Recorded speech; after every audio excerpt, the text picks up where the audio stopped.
Hello नमस्कार बच्चों।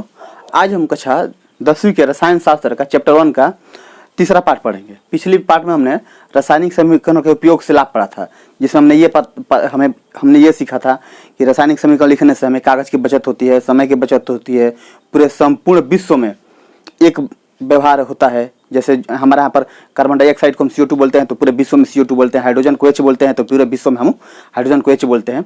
इससे हमें पढ़ने में आसानी होती है। तो आज हम पढ़ेंगे कि रासायनिक समीकरण की सीमाएं क्या होती है।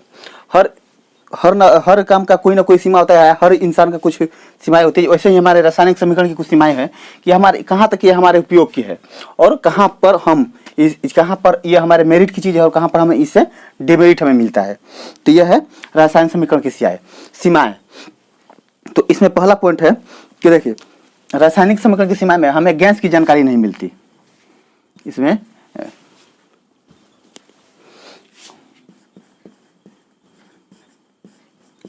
गैस की जानकारी नहीं मिलती। इसका मतलब ये हुआ कि किसी भी रासायनिक समीकरण में हमें ये नहीं बतलाता है कि उसमें जो पदार्थ लिए गए हैं या जो तत्व लिए गए हैं उससे उनसे गैस बनता है कि या वो सॉलिड है या लिक्विड है या गैस रूप में है। ये हमें इन बातों की जानकारी नहीं मिलती है। अगर इन बातों की जानकारी मिल जाए तो समीकरण हमारा और भी अधिक उपयोगी हो सकता है। तो ये पहला इसका डिमेरिट हो गया। दूसरा है कि इसके भौतिक अवस्था की जानकारी नहीं मिलती।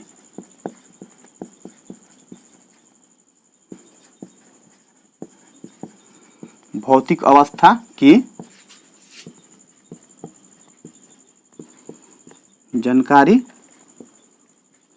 नहीं मिलती।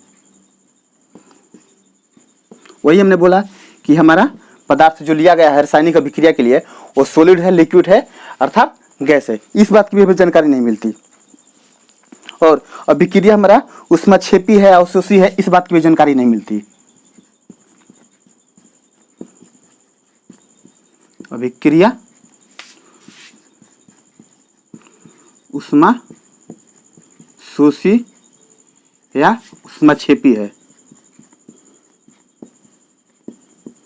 ऊष्माक्षेपी है, जानकारी नहीं मिलती।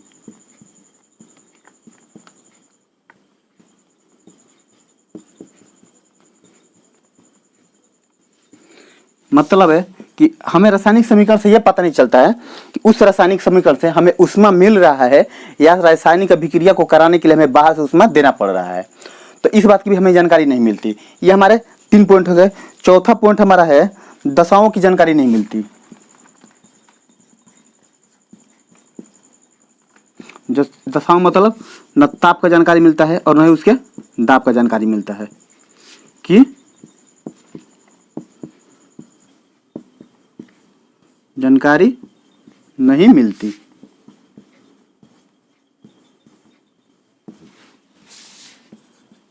मतलब ये कि उस अभिक्रिया में हमें कितने ताप की जरूरत पड़ रही है, कितने दाब की जरूरत पड़ रही है, इस बात की जानकारी हमें किसी भी रासायनिक समीकरण से नहीं मिलता है।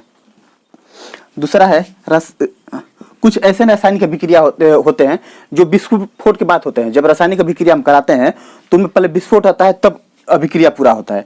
तो इस बात की भी हमें जानकारी नहीं मिलती। रासायनिक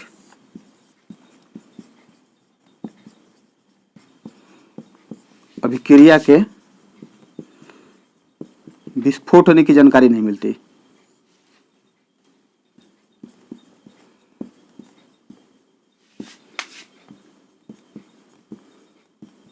जानकारी नहीं मिलती। थोड़ा हिंदी हमारा अटपटा है तो आप इससे एडजस्ट कर लेना। मैं जो बोल रहा हूँ वो आप लिखना। तो 5वां पॉइंट है हमें इस बात की जानकारी नहीं मिलती। फिर रासायनिक अभिक्रिया में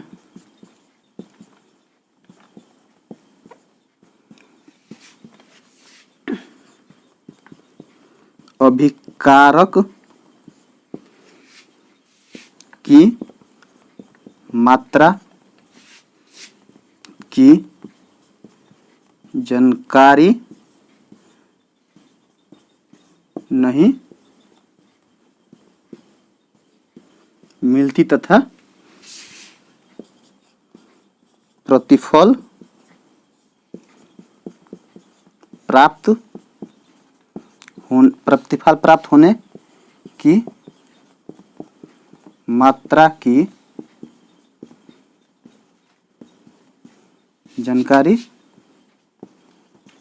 नहीं मिलती। आज गर्मी बहुत ज़्यादा है। इसका मतलब ये हुआ कि हम जो भी पदार्थ ले रहे हैं अभिक्रिया के लिए, तो उसमें हम अभिक्रिया कराने के लिए कितने, उसका किस मात्रा में हम अभिक्रिया ले रहे हैं, और अभिक्रिया होने के दौरान जो भी हमें प्रतिफल प्राप्त होता है, अभिक्रिया होने के दौरान जो भी हमें प्रतिफल प्राप्त होता है वो किस मात्रा में प्राप्त होता है, इस बात की हमें जानकारी नहीं मिलती। तो ये हमें रासायनिक अभिक्रिया के डिमेरिट्स है। अगर इन डिमेरिट्स को दूर कर दिया जाए तो हमारा रासायनिक अभिक्रिया जो है और भी अधिक उपयोगी हो सकता है।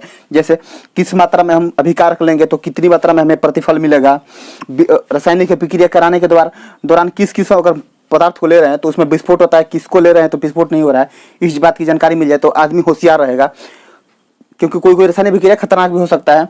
ताप और दाब की जानकारी अगर मिले तो हमें पता चलेगा किस ताप पर कौन सा अभिक्रिया संपन्न हो रहा है, अभिक्रिया उसमें सेपी है, उसमें शोषी है या उसमें छेपी है, किस अभिक्रिया से हमें उसमें प्राप्त हो रहा है और किस अभिक्रिया को कराने के लिए हमें बाहर से उसमें देना पड़ रहा है, इस बात की जानकारी अगर मिले। ये 5-6 पॉइंट है। इन 6 पॉइंट को अगर, ये हमारे 6 पॉइंट डिमेरिट्स के रूप में है, अगर इनको दूर कर दिया जाए तो हमारा रासायनिक समीकरण और भी अधिक उपयोगी हो सकता है। तो आप इसका स्क्रीनशॉट ले लें, फिर हम इसके बाद नेक्स्ट पॉइंट देखते हैं। अब हमारा है नेक्स्ट पॉइंट है रासायनिक समीकरणों को अधिक उपयोगी बनाना। इसके पहले हमने क्या पढ़ा कि रासायनिक अभिक्रियाएं की सीमाएं क्या होती है। तो अब हमें पढ़ना है कि हमें रासायनिक समीकरणों को हम अधिक उपयोगी कैसे बना सकते हैं। देखिए इसमें पहला पॉइंट है भौतिक अवस्था की जानकारी। भौतिक अवस्था की जानकारी उपयोगी बनाने के लिए हम क्या करेंगे, हमें भौतिक अवस्था की जानकारी होना जरूरी है। जैसे देखिए अगर कोई हमारा तत्व ठोस है, जैसे कोई हमारा अभिक्रिया में हमने कोई ठोस पदार्थ लिया है तो उसके बगल में हम क्या करें, ऐसे लिख दें एस फॉर सॉलिड। अगर हमारा द्रव है तो एल लिख दें, मतलब लिक्विड। या अगर गैस के रूप में कोई है तो उसके बगल में हम क्या लिख दें, गैस लिख दें। तो अगर किसी भी तत्व का या किसी पदार्थ का अगर हमें भौतिक अवस्था की जानकारी मिल जाए कि हमारा वो पदार्थ किस में है, मतलब ठोस है, द्रव है या गैस है, तो इससे समीकरण को और अधिक उपयोगी बनाया जा सकता है। जैसे मान लीजिए हमारा पहला है H2 + O2। थोड़ा इसको हम और फैल लिखें, H2 + O2 मिलकर क्या बनाता है, H2O। अच्छा, तो देखिए हाइड्रोजन क्या है, हमारा गैस है तो इसके बगल में हमने G लिख दिया। ऑक्सीजन क्या है, ये भी गैस है। और H2O क्या है, हमारा जल है, तो ये लिक्विड के रूप में मिलता है। तो इस समय ये पता चल जाएगा इस रासायनिक समीकरण में हमने कौन कौन से पदार्थ को गैस के रूप में लिया और किसको लिक्विड के रूप में लिया है। ये हमारा पहला हो गया। एक दूसरा है CaCO3, कैल्शियम कार्बोनेट CaCO3, ये टूटकर बनता है CaO + CO2। तो देखिए CaCO3 कैल्शियम कार्बोनेट क्या है, सॉलिड है, और ये भी सॉलिड, ये भी हमारा सॉलिड के रूप में मिलता है, लेकिन कार्बन डाइऑक्साइड गैस के रूप में मिलता है, तो इसको हमने जी लिख दिया। इस समय यह पता चला कि कैल्शियम कार्बोनेट सॉलिड होता है, टूट कर ये CO बनता है, कैल्शियम ऑक्साइड बनता है, ये भी हमारा सॉलिड ही होता है, लेकिन ये जो बनता है कार्बन डाइऑक्साइड गैस के रूप में मिलता है हमें। तो इससे हमें भौतिक अवस्था की जानकारी मिल जाती है कि हमारे पदार्थ किस अवस्था में है। दूसरा इसका पॉइंट है, कौन सा पॉइंट दिया है, ऊष्माक्षेपी या ऊष्माशोषी।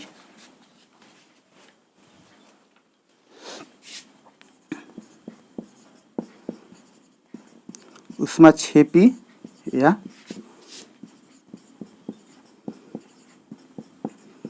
ऊष्माशोषी अभिक्रिया की जानकारी।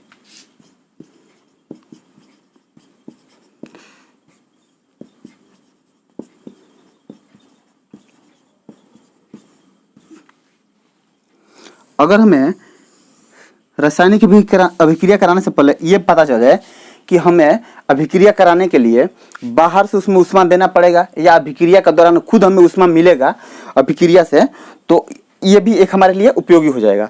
तो देखिए अगर इसमें हम एक ले रहे हैं, जैसे देखिए एक है कार्बन। कार्बन हमारा क्या है, कार्बन प्लस ऑक्सीजन मिलकर क्या बनाता है, CO2। कार्बन और ऑक्सीजन दोनों मिलकर बनाते हैं कार्बन डाइऑक्साइड गैस। अब बताइए, ये कार्बन हमारा जलने वाला चीज है, ऑक्सीजन क्या है, हमारा गैस है। अब ये दोनों जब एक साथ मिलते हैं तो जलते हैं, तो सबसे अधिक इसमें क्या मिलता है हमें, जलने के दौरान गैस के साथ बहुत ज्यादा अधिक मात्रा में ऊष्मा मिलता है। तो इससे हमें ऊष्मा मिलता है, तो ये क्या हो गया, ऊष्मा क्षेपी हो गया, ऊष्मा क्षेपी। जब इस अभिक्रिया को हम कराते हैं तो हमें इससे ऊष्मा प्राप्त होता है, तो ये हमारा ऊष्मा क्षेपी हो गया। दूसरा जैसे है हमारा एक अभिक्रिया दिया है N2 plus O2 2NO।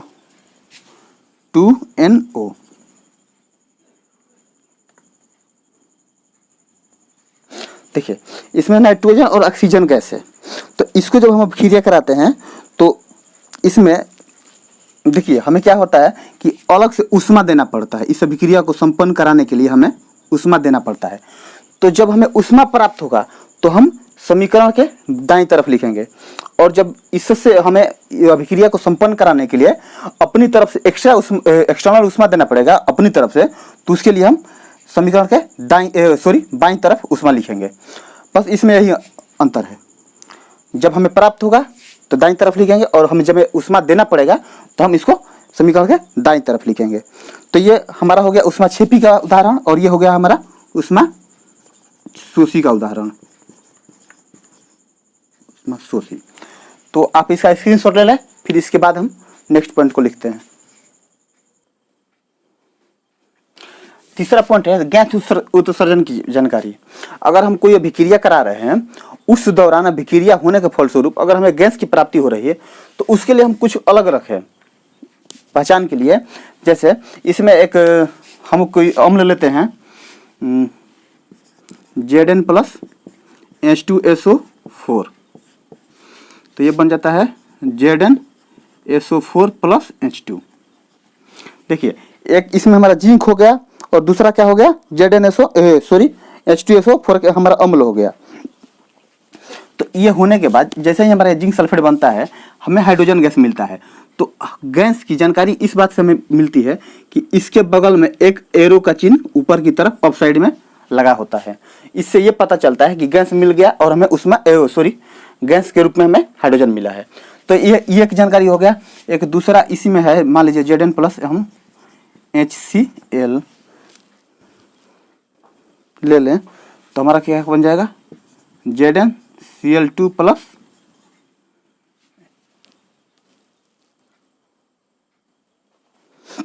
ZnCl2 plus H2। सही है ना। इसमें ये भी हमारा एक अम्ल है। तो इससे हमें ये पता चलता है, ये तीर के निशान से ये पता चलता है कि हमें गैस के रूप में ये मिला है। तो ये भी अगर जानकारी मिल जाए तो हमारा समीकरण और भी अधिक उपयोगी हो जाएगा।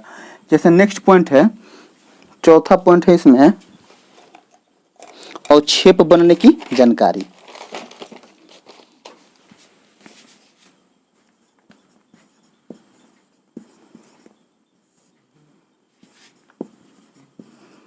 अवक्षेप बनने की जानकारी। देखिए अवक्षेप क्या होता है, हमारा जब हम अभिक्रिया कराते हैं तो विलयन से ठोस के रूप में अलग हो जाता है, जिसे हम अवक्षेप बोलते हैं। तो इस बात की भी हमें जानकारी नहीं मिलती। अगर इसकी भी जानकारी हमें अभिक्रिया के दौरान मिलने लगे तो रासायनिक समीकरण हमारे लिए और अधिक उपयोगी हो जाएगा। तो इसके लिए एग्जाम्पल दिया है NaCl प्लस AgNO3।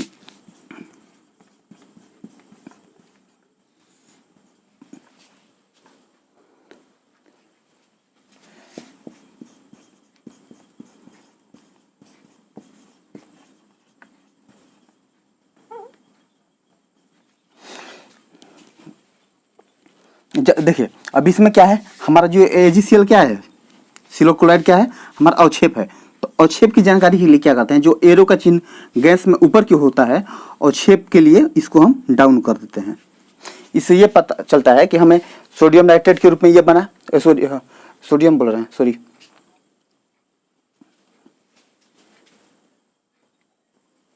और हमें अवक्षेप के रूप में क्या मिला, AgCl मिला, सोडियम क्लोराइड मिला।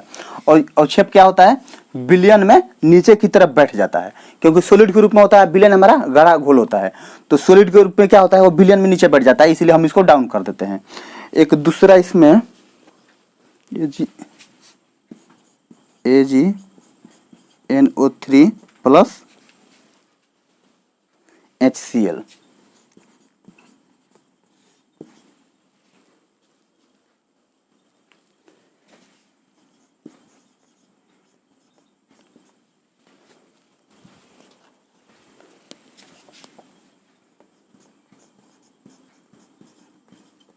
देखिए इसमें हमारा अवक्षेप के रूप में क्या है, AgCl है, तो ये हमारा, इसको भी हम क्या करते हैं, डाउन कर देंगे। तो इससे देखिए अगर हमें कोई रासायनिक अभिक्रिया होता है तो हमें जो भी अभी प्रतिफल मिलता है, प्रतिफल के साथ साथ अगर इस बात की जानकारी मिलने लगे कि उसके साथ हमें गैस के रूप में क्या मिल रहा है, अवक्षेप के रूप में क्या मिल रहा है, तो ये समीकरण हमारे लिए और भी अधिक उपयोगी होगा। तो आप इसका स्क्रीनशॉट ले लें।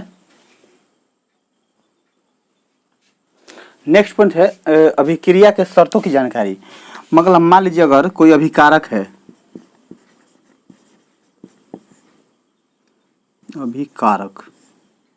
अभिकारक है, तो इसका हमने रिएक्शन कराने के लिए कितने ताप का उपयोग किया या कितने दाब का उपयोग किया, और इस समय इस अभिक्रिया को संपन्न कराने के लिए कौन से उत्प्रेरक हमने उपयोग किया, तो हमें प्रतिफल के रूप में क्या मिला। इस बात की अगर जानकारी मिल जाए तो हमारा समीकरण और भी अधिक उपयोगी होगा कि कौन से हम तत्व ले रहे हैं या कौन से पदार्थ ले रहे हैं, कितने ताप पर या दाब पर कौन से उत्प्रेरक की सहायता से उसका हम रिएक्शन संपन्न कराते हैं, तो प्रतिफल के रूप में हमें क्या मिलता है। अगर इस बात की जानकारी मिल जाए तो ये हमारे लिए और अधिक उपयोगी हो जाएगा। अच्छा, और नेक्स्ट पॉइंट है हमारा छठा, उत्क्रमणीयता की जानकारी।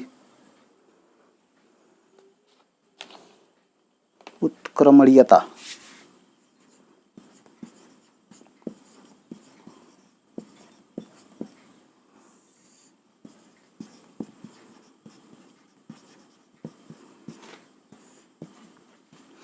उत्क्रमणीयता की जानकारी।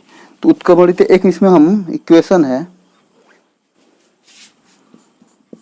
N2 प्लस H2, तो बनाएगा अमोनिया NH2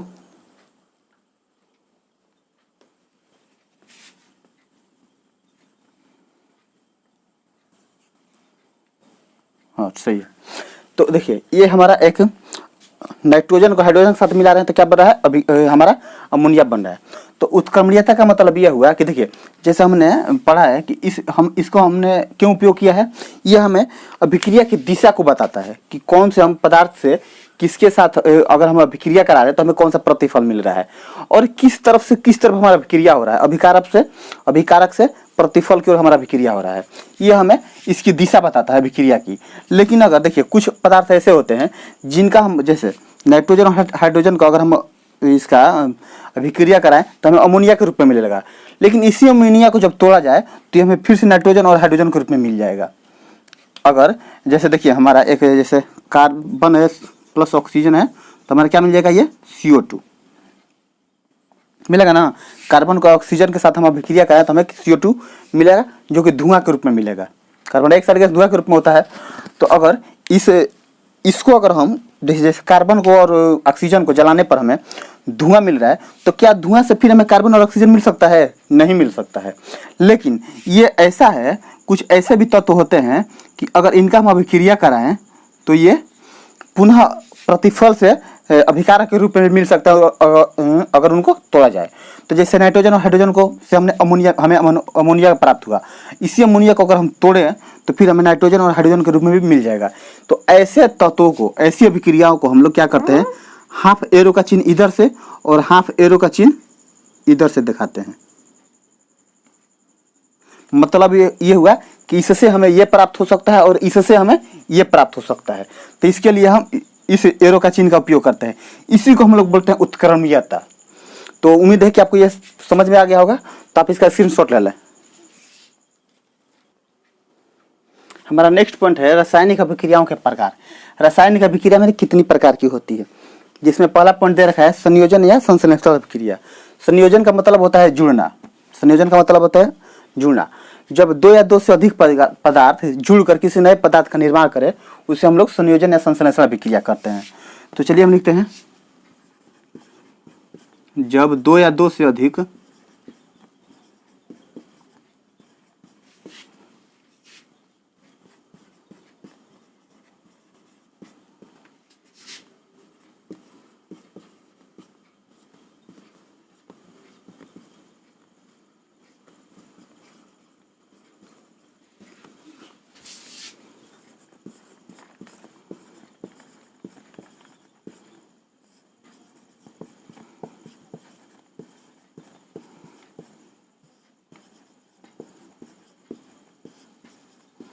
जब दो या दो से अधिक पदार्थ जुड़कर किसी नए पदार्थ का निर्माण करते हैं तो इस अभिक्रिया को हम लोग संयोजन या इससे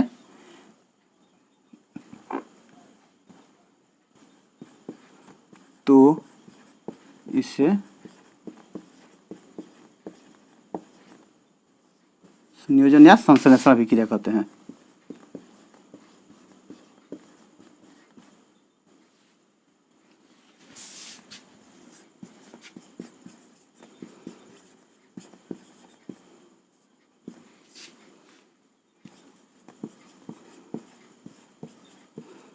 संयोजन या संश्लेषण अभिक्रिया कहते हैं।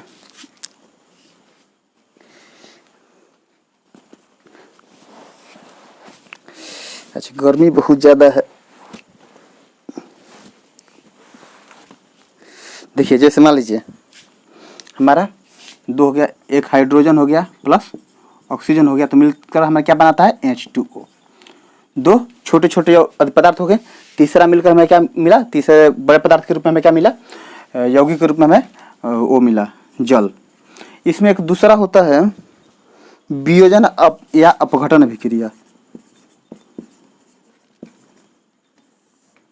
वियोजन या अपघटन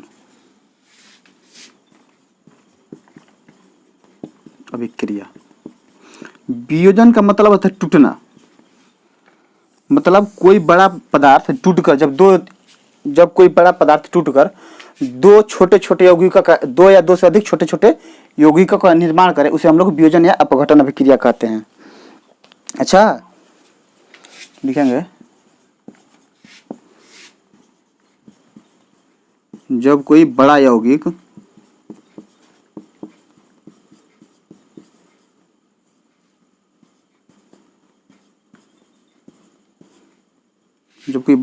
टूटकर दो या दो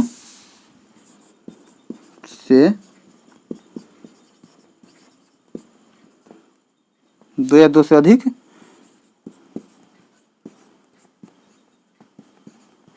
छोटे छोटे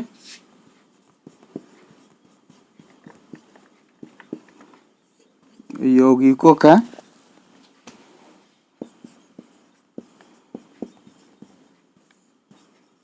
निर्माण करे तो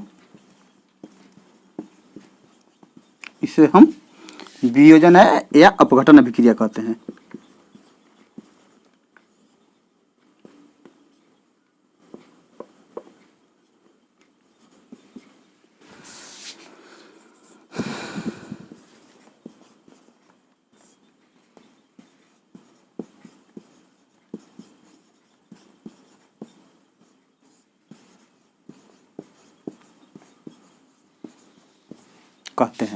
जैसे मान लीजिए हमारा CaCO3 है, कैल्शियम कार्बोनेट टूटता है तो क्या बनता है CaO प्लस CO2।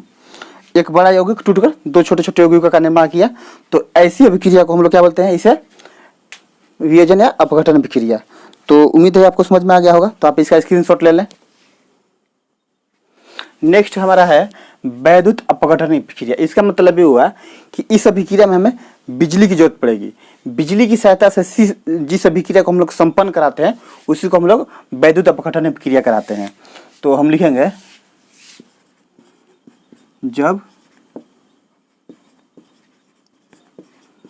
वैद्युत की सहायता से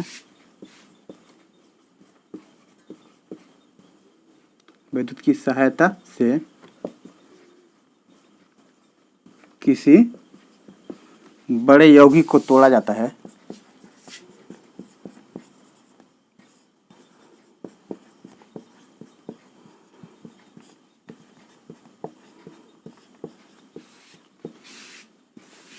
तो इस अभिक्रिया को हम लोग वैद्युत अपघटन अभिक्रिया कहते हैं।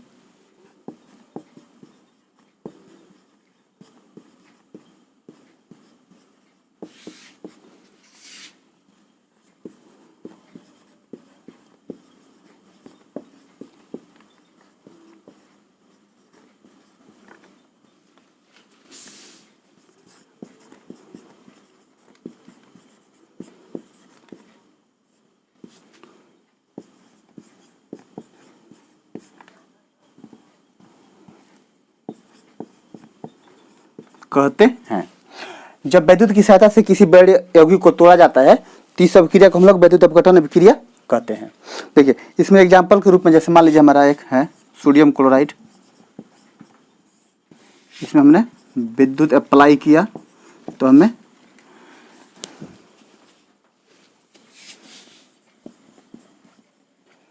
प्लस Cl2 के रूप में मिला। तो जैसे हम सोडियम क्लोराइड में विद्युत अप्लाई करते हैं हमें टूटकर दो छोटे छोटे यौगिक मिलते हैं। तो जो भी अभिक्रिया विद्युत की सहायता से संपन्न होगा उसे हम लोग वैद्युत अपघटन अभिक्रिया कहेंगे। चौथा इसका पॉइंट है एकल विस्थापन अभिक्रिया।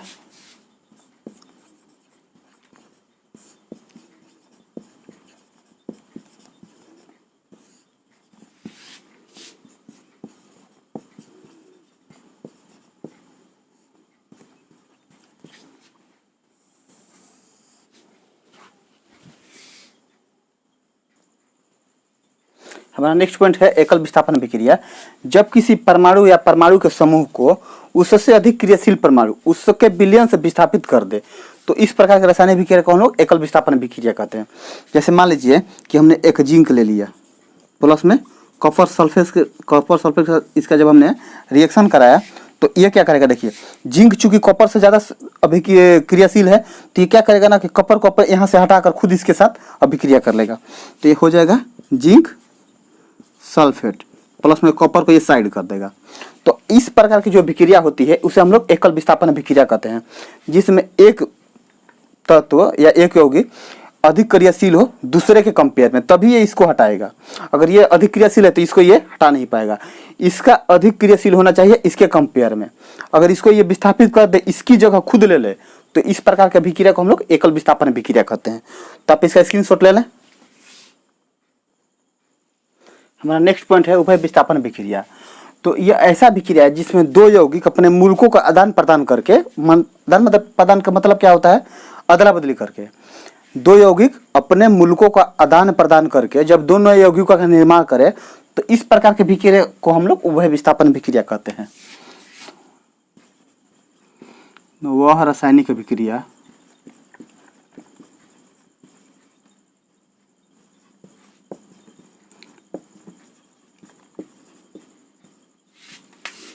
जिसमें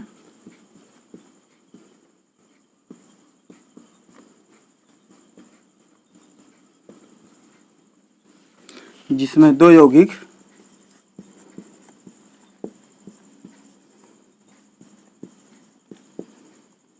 मूलकों का आदान प्रदान करके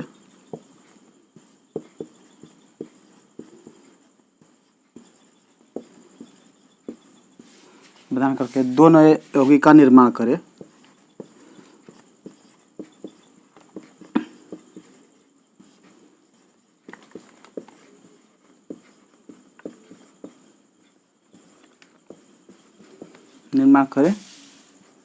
तो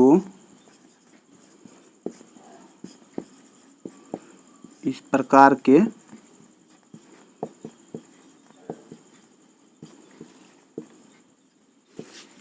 के अभिक्रिया को उभय विस्थापन अभिक्रिया कहते हैं। उभय विस्थापन अभिक्रिया कहते हैं।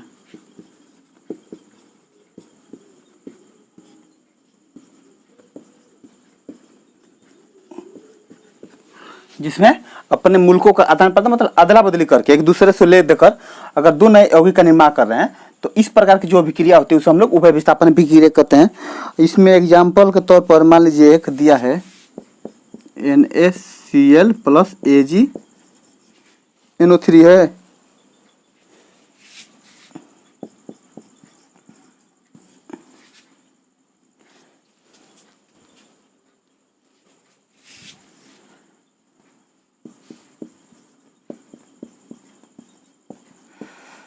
AgCl देखिए दो यौगिक के लिए है, सब जो इसमें है उसमें यही है। इन्होंने क्या किया कि अपना मूलक एक दूसरे से अदला बदली कर दिया। यहाँ पर NaCl है, यहाँ पर Cl हटकर क्या हो गया, सिल्वर के साथ चला गया और NO3 जो इसके साथ है सिल्वर के साथ है वो आके सोडियम के साथ जुट गया। तो इन्होंने बस वही किया, अपने मुल्कों को आदान प्रदान कर दिया, अदला बदली कर दिया, नए यौगिक का निर्माण हो गया। तो ऐसी जो अभिक्रियाएं होती है उसे हम लोग उभय विस्थापन अभिक्रिया कहते हैं। छठा पॉइंट इसका है अवक्षेपण।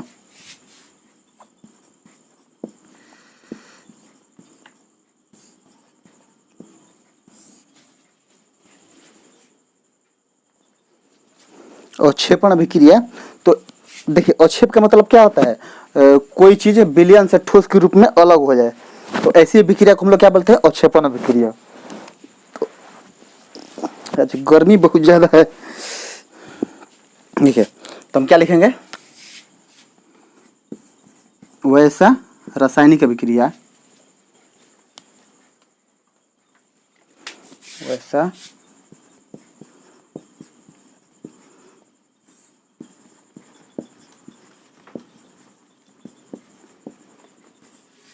वैसा रासायनिक प्रक्रिया जिसमें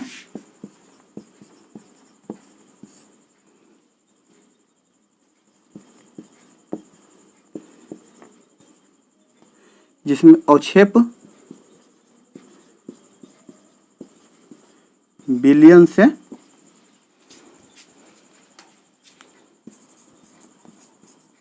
अलग हो जाए,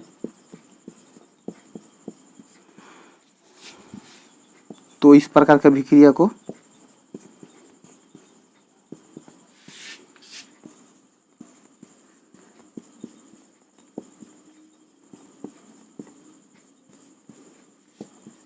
अवक्षेपण अभिक्रिया कहते हैं।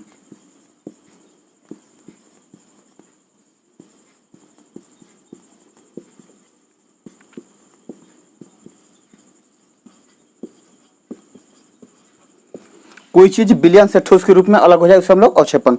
तो इसके लिए भी हम क्या करेंगे, यही वाला रिएक्शन लिख देंगे, NaCl प्लस AgNO3।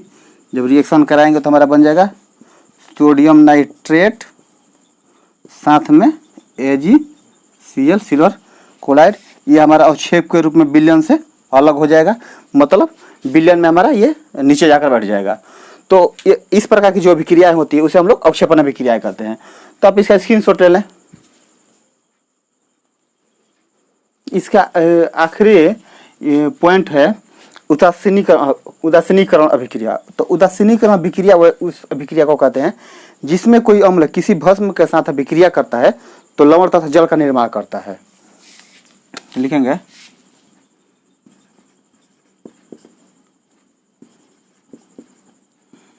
जब कोई अम्ल किसी भस्म के साथ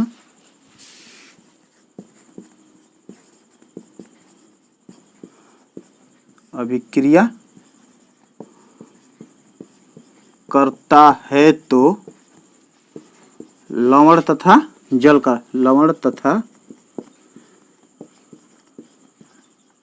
जल का निर्माण करता है।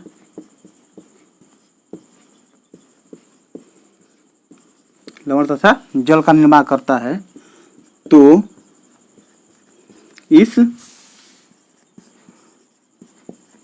प्रकार के अभिक्रिया को उदासीनीकरण अभिक्रिया कहते हैं।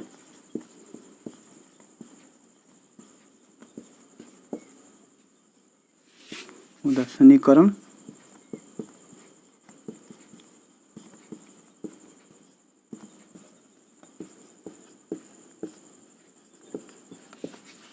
जैसे देखिए